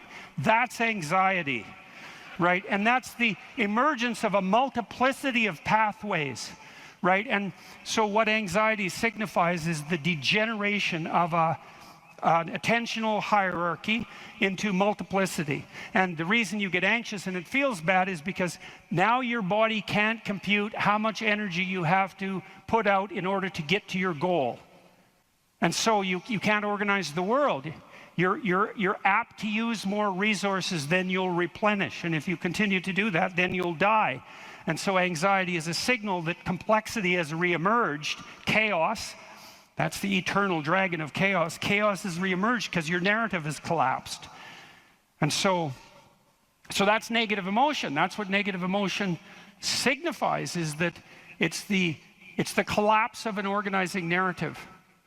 And so that's very interesting to know. So you feel positive. If I walk on the stage and I know I'm supposed to go to the front of the stage, say, and the reason I want to do that is because I know I have to talk to you, and that's and I want to talk to you because I think it's valuable to talk to you, etc. That's nested in a hierarchy of value. And if I see a clear pathway to the front of the stage, then that actually produces positive emotion. And that positive emotion impels me forward, because positive emotion does impel you forward. That's what it's for. That's how positive emotion is linked to action. So if you're enthusiastic because you can see a pathway forward to a valued goal, and that enthusiasm manifests itself. This is true even neurochemically. It manifests itself as positive motivation to move forward. And not only that, if you're moving forward and it's working, your brain tracks the fact that it's working, and then that's linked to dopamine release, by the way, which is what cocaine releases. It's linked to dopamine release. And the other thing your brain is doing, even when you're just walking to where you want to go, if you're successfully walking there, your brain tracks what you're doing. There's circuits that are activated while you're doing it. And if what you're doing results in the result you desired, then the dopamine floods those little neurons that are active, and it makes them grow and flourish. And so as you practice something that's working, the circuit that is activated as you're practicing is bathed in dopamine, and that makes it stronger. And that feels good. It's growth. It's part of positive emotion. And so the positive emotion moves you forward, but also encourages you to develop a habit of that practice. And so one of the things I would bloody well say is, don't make a habit of pursuing things that aren't good for you, because you build that into you. That's what happens if you become addicted to something, you know. You build a little monster inside you that's grown. It's there. It's after one goal, despite everything else. Not a good outcome. So now positive emotion also signals the fact that it's also an energy conservation observation. So as I move forward towards my goal, with each step I take, it's going to take less energy to get to the goal. And so that means that the positive emotion signifies, what would you say? It signifies the increasing efficiency of your action as you move towards a goal. So negative emotion signifies the fact that things have got too complex for you to manage, and positive emotion signifies that you're approaching your goal and that there's less demand on energy output with every step forward. And so that's emotion. And that's pretty much worth knowing. And then what happens when you're watching a movie is you infer the goal of the protagonist, or the villain for that matter. You infer the goal of the character that's being portrayed on the screen, You adopt that goal as your own, then you play out the emotions in your own body, which mimics the structure what would you call the character that's being portrayed on the screen, and you live that all out inside you. And that's also how you understand other people. Right? You don't listen to someone and then figure out what they're saying and then infer what they're thinking. That isn't how it works. What you do is you listen to someone till you figure out what they're up to. As soon as you figure out what they're up to, you can adopt that frame of reference. As soon as you adopt that frame of reference, you have the same emotions. And that's what makes you united. And so that's so interesting. And so then you think, look, there's 5,000 people in here. If there were 5,000 chimpanzees, you guys would be tearing each other into shreds, because no one would be able to know what anyone else was up to. But because all of you are here paying attention to the same thing in the same way, you have virtually identical emotional states, and that means instantly your behavior is rendered predictable to one another. And there's no difference between that and peace. They're the same thing. And so what that means is that one of the predicates of a civil, productive, and peaceful society is that everyone inhabits the same narrative. And you might say, well, we don't need the same narrative. It's like, yes, we do, because if we inhabit a different narrative, then we're running emotionally in different directions, and we will not understand each other, and we will run into conflict, and that conflict can become deadly at the drop of a hat. And so it's a precondition for a civil society that everyone is united in the same narrative. And then that begs the question, right? What is the narrative insofar as we're unified? And another question, which is, what should the narrative be? Right? Now, the postmodernists figured out that we looked at the world through a story, but they said their mantra is they became skeptical of meta-narratives, which are uniting narratives. And that's all well and good to be skeptical about meta-narratives, but you run into the problem of internal disunion, because if you don't have a uniting narrative, then you're divided against yourself, and you run into the problem of social disunity, because if we're not looking at the same thing for the same reason, then we can't get along. And those are big problems. Now, the way the postmodernists glided over that immense cataclysmic problem was to offer the proposition that the narrative that unites us is just one of power and oppression, right? And that the fundamental motivation that guides, first of all, even your internal organization, your own internal tyranny, you're oppressing your id or your natural self. And then if you establish a relationship with someone like a marriage, well, that's just a manifestation of patriarchal oppression. And if you organize a business relationship, it's a relationship of mutual exploitation, and so far and so on, all the way up the political hierarchy, all the way back into the past. A more dismal view of human existence couldn't possibly be formulated. And I always think about it as a kind of implicit confession. It's like, so you think the world's all run by power, do you? Okay, I know what game you're playing and attempting to justify, and it's completely bloody preposterous, because first of all, if you tyrannize yourself, you're going to be one miserable creature. Plus, you're going to rebel constantly, as you already know. I'm sure all of you have tried at one time or another in your life to force yourself to do something with a whip, so to speak, and what you instantly find is that you're so condemned to be free that you'll even resist your own tyranny, right? Try telling yourself to do something and see if you do it. I'm going to go to the gym. That's New Year's. I'm going to the gym 3 times a week, 2 hours a day. It's like, no, you're not. You're going to last like 3 days. And then you're going to find an excuse. The rebellious part of you is going to find an excuse, then you're not going to do it. And it's a bloody mystery, isn't it? Because you'd think you could tell yourself what to do. Because otherwise, who are you? You're the part that told yourself what to do, but you don't listen, so what the hell's that part? That's you, that's for sure. So you can't even tyrannize yourself with any efficiency. And then if you're married, men, you're married, try tyrannizing your wife and see how well that works. And like, it might work for 10 minutes, but she's not as big as you, but she's a lot sneakier. And so And you have to wake up with her tomorrow morning. And so even if you do win the fight, which you won't, she's going to bloody well take it out on you the next day, and no wonder. And so you're bound in that relationship by the necessity of continual iterative interactions, right? And they have to be moderately peaceful, or you're going to tear each other into shreds.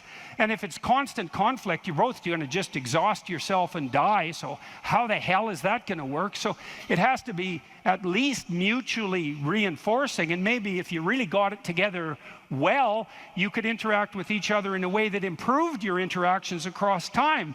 And maybe you're wise enough so that if you were on that track, the way you would experience that in the moment would be as exactly the kind of relationship you'd want to have with someone. And that would be something like the spirit of play and romantic love. And that would be the manifestation of an instinct that orients you across time properly in a relationship in the moment. And that's such a wonderful thing to know, right? That instinct for play and romantic love might be the voice of the wisest instinct you have, the deepest orientation to meaning that you have. You know, because there's nothing more delightful in a marriage or in a family, if you have children, than to be able to engage in something like voluntary play. And you know, if you could have the world set up the way you would want it to, if you had any sense, wouldn't it be something if mostly what you did was something akin to play? And that's equivalent. Christ in the gospel says, know that unless you become like a little child, you'll never enter the kingdom of heaven. And what does that mean? It means to rediscover that intense immersion in life and that capacity for play that characterized us all as children, that we can't maintain because we have to mature, but that we could rediscover as adults if we were sufficiently wise and careful. And so, and then, you know, if you have friends, it's like, well, you tyrannize your friends? Well, then you don't have friends. You're just a bully with henchmen. And as soon as you stumble, they're going to stab you in the back because you surrounded yourself with craven psychopaths. They're just going to wait for the moment to take you out. That's not a friendship, obviously. And if you're running a business, and those of you who've run businesses who have a clue know this is true, it's like, what happens if you rip off your customers? Well, you can get away with it once or twice, but word gets around in no time flat, and then you're just done and bitter and resentful because your idiot machinations didn't work. But if you engage in fair trade and you're reliable and you deliver what you promised and you're half decently good to your employees and the people that you work for, then they're going to be pleased with you, and they're going to come back and they're going to talk to their friends about how well you did, and you're going to flourish. And none of that's arbitrary. You know, that's all guided by the manifestation of a certain form of attentional priority, right? You go to your customer's house, maybe you're a plumber, and the first thing you do is you listen to their damn problem. And so at least you have enough sense to engage in dialogos, right? You actually want to hear what the problem is, and then you actually want to solve it. And if you do that with some diligence, they're going to be pleased with you because they don't want sewage all over the rug. And so your interests are aligned, and if you offer what you promise, then you're going to evoke positive emotion in them and quell their anxiety, and that's exactly the service that you're offering. And so that means you're acting out the proper story, you're productive and generous and honest, and there's nothing arbitrary about that as a ethos that unites you internally and that also makes it possible for you to exist in a peaceful and productive society.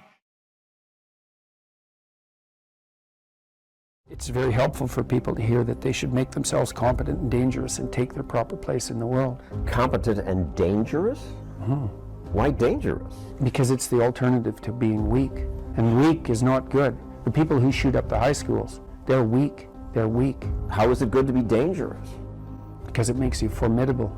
And life is a very difficult process. And you're not prepared for it unless you have the capacity to be dangerous. That doesn't mean that you should be cruel. It doesn't mean any of that. There's a statement in the New Testament, the meek shall inherit the earth. But the meek isn't well translated. It means something more like those who have swords and know how to use them but keep them sheathed will inherit the world. That's a way better way of thinking about it. You have to be powerful and formidable and then peaceful, in that order. And that's not the same as being naive and weak and harmless, which is what young men are being encouraged to be. It's like, that's a very bad idea. It's a very bad idea. Because naive, weak, and harmless means that you can't withstand the tragedies of life. You can't bear any responsibility. You'll end up bitter. And when you get bitter, then you get dangerous. But one thing I'm not getting, there's a big difference between letting people do something for themselves and saying men should be dangerous. By dangerous, that implies I should be ready to threaten someone, to hurt somebody. No, you should be capable of it. But that doesn't mean you should use it. There's nothing to you otherwise. Like if you're not a formidable force, there's no morality in your self-control. If you're incapable of violence, not being violent isn't a virtue. People who teach martial arts know this full well, right? If you learn a martial art, you learn to be dangerous, but simultaneously you learn to control it. Both of those come together. And the combination of that capacity for danger and the capacity for control is what brings about the virtue. Otherwise you confuse weakness with moral virtue. I'm harmless, therefore I'm good. It's like, no, that isn't how it works. That isn't how it works at all.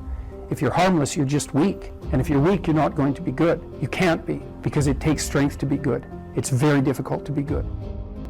People are afraid of the truth because often if you reveal it, it causes conflict in the moment. Telling the truth is definitely an adventure. Seeking for sure, but also telling. Another way of going about it is to just say what you think and see what happens. That's an adventure, because you don't know what the outcome is going to be. So look, there's this old idea that it's necessary to have faith in the truth.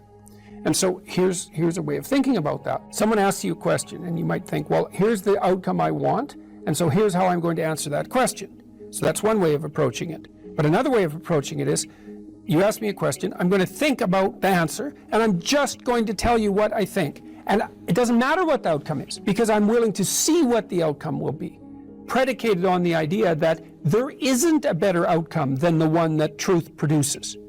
Even if it's harsh and terrible in the short term, and sometimes it is, it's like there isn't a better way of doing it. Now, you might say, well, how do you know that? And the answer is, well, I don't know that. That's why it's an article of faith, because I believe, and I believe this deeply, the being that you produce as a consequence of telling the truth is good, by definition, even though it's harsh and often uncomfortable, because you get in trouble. One of the things that I've really learned recently, or learned to articulate better, is that there's a very tight relationship between aspiration and responsibility. The first question might be, do you need to aspire to something? And the answer is, well, yes, because you have to do something. If you just sit there, you'll die. You can't just sit there. You have to go act out in the world. Okay, so act towards what? Well, that's whatever your aspiration is. You have to have an aim. Okay, well, what should the aim be? Well, it should be something worth doing, let's say. Why do something that you don't feel is worth doing? What do you think's worth doing? Well, if you watch other people and you judge when they're doing something worthwhile, you usually judge them positively if you see that they're taking responsibility, at least for themselves. But do you want to be completely useless so other people have to take care of you? That's pretty pathetic. And maybe you could get your act together so you're taking care of yourself and your family. And maybe you could even do better than that and take care of yourself and your family and your community. Well, good for you. That's responsibility, and that's an aim. Well, here's one of the things that's cool about that, is that your life doesn't have meaning without aspiration or an aim. Okay, so you need a hierarchy of values. There's got to be something at the top. It's got to be something important. If you don't have that, your life doesn't have any meaning. So if you criticize the hierarchy, or even the idea of hierarchy, you destroy the idea of aspiration, and then people have nothing. Well, that's not helpful. People are built for a struggle and they're built for a weight, and you want to take on a heavy burden voluntarily. See if you can put yourself together. See what you can do out in the world while you're waiting to die. It's an all-in game. It better be worthwhile. You need a family, you need friends. Like, you don't need to have all these things, but you better have most of them. Family, friends, career, educational goals, plans for, time outside of work, attention to your mental and physical health, etc. That's what life is about. And if you don't have any of those things, well, then all you've got left is misery and suffering. So that's a bad deal for you. So, number one, specify your damn goals, because how are you going to hit something if you don't know what it is? That isn't going to happen. And often people won't specify their goals too, because they don't like to specify conditions for failure. So if you keep yourself all vague and foggy, which is real easy, because that's just a matter of not doing as well, then you don't know when you fail. And people might say, well, I really don't want to know when I fail because that's painful, so I'll keep myself blind about when I fail. That's fine, except you'll fail all the time then. You just won't know it until you've failed so badly that you're done. And that can easily happen by the time you're 40. You would like to be productive and have a good life, and that's how you make the schedule. It's like, and then you look at the day and you think, well, if I had that day, that'd be good. great, you know, and you're useless and horrible, so you'll probably only hit it with about 70% accuracy, but that beats the hell out of 0, right? And if you hit it even with 50% accuracy, another rule is, well, aim for 51% the next week, or 50.5% for God's sake, because you're going to hit that position where things start to loop back positively and spiral you upward. So that's one way that you can work on your conscientiousness, is to plan a life you'd like to have. And you do that partly by referring to social norms. That's more or less rescuing your father from the belly of the whale. But the other way you do that is by having a little conversation with yourself about, as if you don't really know who you are, because you know what you're like. You won't do what you're told. You won't do what you tell yourself to do. You must have noticed that. It's like you're a bad employee and a worse boss, and both of those work for you. You don't know what you want to do, and then when you tell yourself what to do, you don't do it anyways. But, you know, my point is that you have to understand that you're not your own servant, so to speak. You're someone that you have to negotiate with. And you're someone that you want to present the opportunity of having a good life to. And that's hard for people, because they don't like themselves very much. They're always like cracking the whip and then procrastinating, and cracking the whip and then procrastinating. And it's like, God, it's so boring and such a pathetic way of spending your time. And you know what that's like, because you probably waste like 6 hours a day. What you do now is going to multiply its effects in the future. So, and you need to know what your damn time is worth. One of the things you should be asking yourself is, when you spend an hour, was that, well, what if I paid someone $50 to have had that hour? And if the answer is no, it's like, well, maybe you should do something else with your time. And it depends on whether or not you think that your time's worthwhile. But the funny thing about not assuming that is, if you assume your time isn't worthwhile, what happens is you don't just sit around sort of randomly in a state of responsibilityless bliss. What you do is you suffer existentially. Someone who is incapable of cruelty is a higher moral being than someone who is capable of cruelty. And I would say, and this follows Jung as well, that that's incorrect, and it's dangerously incorrect, because if you are not capable of cruelty, you are absolutely a victim to anyone who is. And so part of the reason that people go watch anti-heroes and villains is because there's a part of them crying out for the incorporation of the monster within them, which is what gives them strength of character and self-respect, because it's impossible to respect yourself until you grow teeth. And if you grow teeth, then you realize that you're somewhat dangerous, or maybe somewhat seriously dangerous, and then you might be more willing to demand that you treat yourself with respect and other people do the same thing. And so that doesn't mean that being cruel is better than not being cruel. What it means is that being able to be cruel and then not being cruel is better than not being able to be cruel. Because in the first case, you're nothing but weak and naive. And in the second case, you're dangerous, but you have it under control. And you know, a lot of martial arts concentrate on exactly that as part of their philosophy of training. It's like, we're not training you to fight. We're training you to be peaceful and awake and avoid fights. But if you happen to have to get in one, and I guess the philosophy also is that if you're competent at fighting, that actually decreases the probability that you're going to have to fight, because when someone pushes you, you'll be able to respond with confidence, and with any luck, and this is certainly the case with bullies, with any luck, a reasonable show of confidence, which is very much equivalent to a show of dominance, is going to be enough to make the bully back off. And so the strength that you develop in your monstrousness is actually the best guarantee of peace. And that's partly why Jung believed that it was necessary for people to integrate their shadow. And he said that was a terrible thing for people to attempt, because the human shadow, which is all those things about yourself that you don't want to realize, reaches all the way to hell. And what he meant by that was, it's through an analysis of your own shadow that you can come to understand why other people are capable, and you as well, of the sorts of terrible atrocities that characterized, let's say, the 20th century. And without that understanding, there's no possibility of bringing it under control. When you study Nazi Germany, for example, or you study the Soviet Union, particularly under Stalin, and you're asking yourself, well, what are these perpetrators like? Forget about the victims, let's talk about the perpetrators. The answer is, they're just like you. And if you don't know that, that just means that you don't know anything about people, including yourself. And then it also means that you have to discover why they're just like you. And believe me, that's no picnic. So that's enough to traumatize people, and that's partly why they don't do it. And it's also partly why the path to enlightenment and wisdom is seldom trod upon, because if it was all a matter of following your bliss and doing what made you happy, then everyone in the world would be a paragon of wisdom. But it's not that at all. It's a matter of facing the thing you least want to face. What could you do to improve yourself? Well, let's step one step backwards. The first question might be, why should you even bother improving yourself? And I think the answer to that is something like, so you don't suffer any more stupidly than you have to. Accept responsibility for the catastrophe of your life. And that way you transcend it. And there's an unbelievably hopeful message in there. And the message is, you're actually strong enough to do that. You just don't know it. And you won't find out till you do it. You can't find out till you do it. But if you did it, you'd find out that it was true. Bargain with the future. Wow, that's just, what an idea that is. You know, it's so unlikely.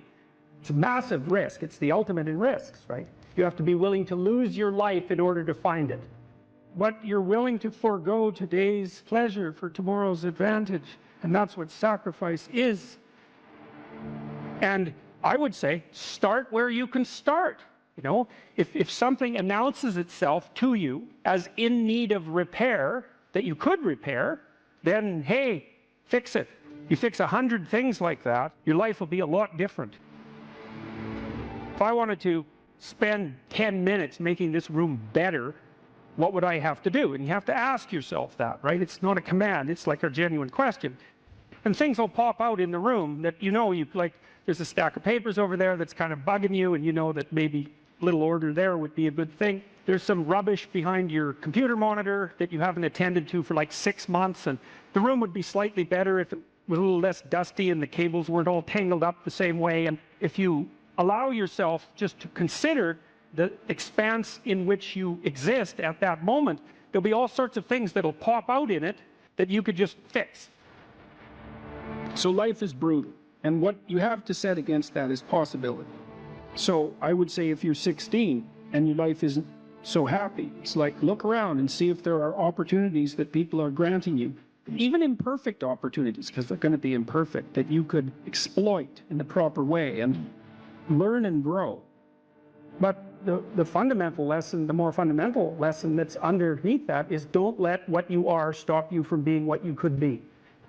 So imagine that there's you and there's the potential inside you, whatever that is. You know? And potential is an interesting idea because it represents something that isn't yet real, yet we act like it's real. And that potential is partly what you could be if you interacted with the world in a manner that would gain you the most information. You take yourself and you put yourself in a new environment. New genes turn on in your nervous system. They encode for new proteins.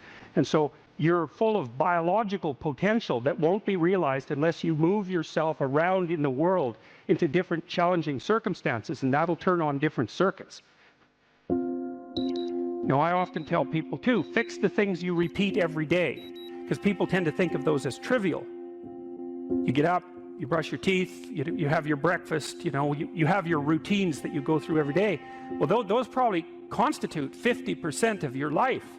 And people think, well, they're mundane, I don't need to pay attention to them. It's like, no, that's exactly wrong.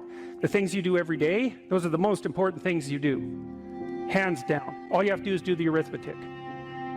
You figure it out right away. So 100 adjustments to your broader domain of being, and there's a lot less rubbish around and a lot fewer traps for you to step into. Once you've got your mind and your emotions together, and once you're acting that out, then you can extend what you're willing to consider yourself and start fixing up the things that are part of your broader extent. While you're experiencing things announce themselves as in need of repair, doesn't mean that it's you right then and there that should repair them. You have to have some humility. You don't walk up to a helicopter that isn't working and just start tinkering away with it. You have to stay within your domain of competence. But most of the time, if people look at their lives, it's a very interesting thing to do. I like the idea of the room, because you can do that at the drop of a hat. You know, go back to where you live and sit down and think, okay, I'm going to make this place better for half an hour. What should I do? And you have to ask, and things will just pop up like mad. And it's partly because your mind is a very strange thing. As soon as you give it an aim, a genuine aim, it'll reconfigure the world in keeping with that aim. That's actually how you see to begin with. And so if you set it a task, especially, you have to be genuine about it, which is why you have to bring your thoughts and emotions together, and then you have to get them in your body so you're acting consistently. You have to be genuine about the aim, but once you aim, the world will reconfigure itself around that aim, which is very strange. And it's technically true. And so I think that you can, in fact, decide to take on the load that's optimally meaningful if you want, and then you get to have your cake and eat it too. You're on the pathway to continual incremental improvement. You only have to burn off a feather at a time instead of having the whole bloody thing burst into flames. It's a constant source of renewal. And there's an idea that to be renewed, you have to drink the water of life. That's an old mythological idea. Chaos is water. Water is chaos. Water is what washes away too much order. And to stay continually refreshed by the water of life is to take on exactly the right amount of chaos to make sure that your garden is properly nourished.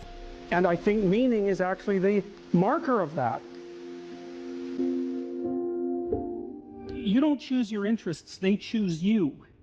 And that's really worth thinking about too, man, because, you know, it's really hard to get interested in something you're not interested in, even if you know there's a good reason for it. You know, you're studying for an exam, you find the material boring, anything will be more interesting than the study. Even though you know that that's what you need to do, you can't voluntarily grab yourself by the scruff of the neck, let's say, and shake yourself and say, sit down and concentrate. Your mind will just go everywhere. But then if you're interested in something, and even if it's something you shouldn't be interested in, because that happens all the time, then it's like you're laser focused, man. You can pay attention forever. You can work until you're exhausted. You won't even notice it, and you remember everything. It's like, okay, if you can't control your interest, what does? Your interest was being manipulated behind the scenes by unseen forces that were associated with your characterological development across time. That was the manifestation of the self. So the self is this, the potential you, let's say. And the way it operates in the present is by gripping your interest and directing it somewhere. And that's part of the instinct of self-realization. It's a mind-boggling idea, really. It's, the potential that you are has to manifest itself somehow in the here and now. It has to. And what better way than by directing your attention? You know, it's like, it seems like this might be useful for you. Maybe you get attracted to this person. Maybe you admire this person. That happens with kids a lot. They'll admire someone and then copy them. And you can see that that's obviously part of their developmental progression, right? It's a form of hero worship, but kids are very imitative and they hero worship at the drop of a hat. And so they're entranced by the next stage of development. And if they see someone who embodies that, especially if it's in the zone of proximal development, it's something they could achieve, stretching a bit. They find someone who embodies that next stage of development, and then they start to imitate them and act like them. Well, adults are no different. We're no different. We do it at a perhaps more abstract and sophisticated level.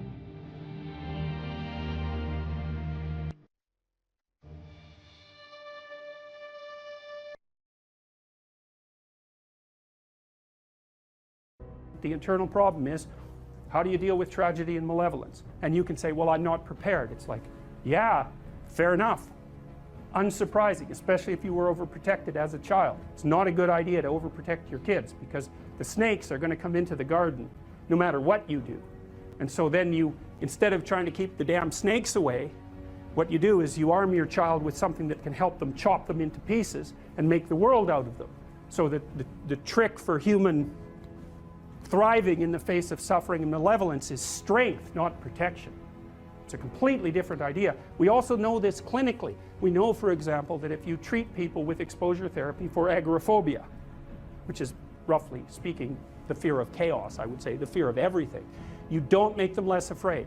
you make them braver. It's not the same thing. Because with an agoraphobic, see, what happens to them is the fall. They never conceptualize death and suffering. They're naive, right? It never enters the theater of their imagination, and it's because they're protected from it. But then something happens. This often happens to women in their 40s, because they're the people most likely to develop agoraphobia. Something happens. They've been protected from chaos by authority their entire life. So maybe they had an overprotective father, and then they went to an overprotective boyfriend, and then they went to an overprotective husband. And maybe they were willing to be subjugated to all three of those because of the protection, right? So that's the bargain. They stay weak and dependent, and maybe they have to because that's the only way they can appeal to the person who's hyperprotective. But the price they pay for that is that they're not sufficiently competent. And then something happens in their life, often in their 40s. They develop heart palpitations, maybe as a consequence of menopause. Their heart starts to beat erratically, and they think, oh no, death. It's like, well, who are you going to talk to about that? Right? There's no protection from authority for that. Or maybe their friend gets divorced, or maybe their sister dies, or something like that. It brings up the specter of mortality, and maybe the specter of malevolence and mortality, and it brings it up in a way that authority, recourse to authority, cannot solve.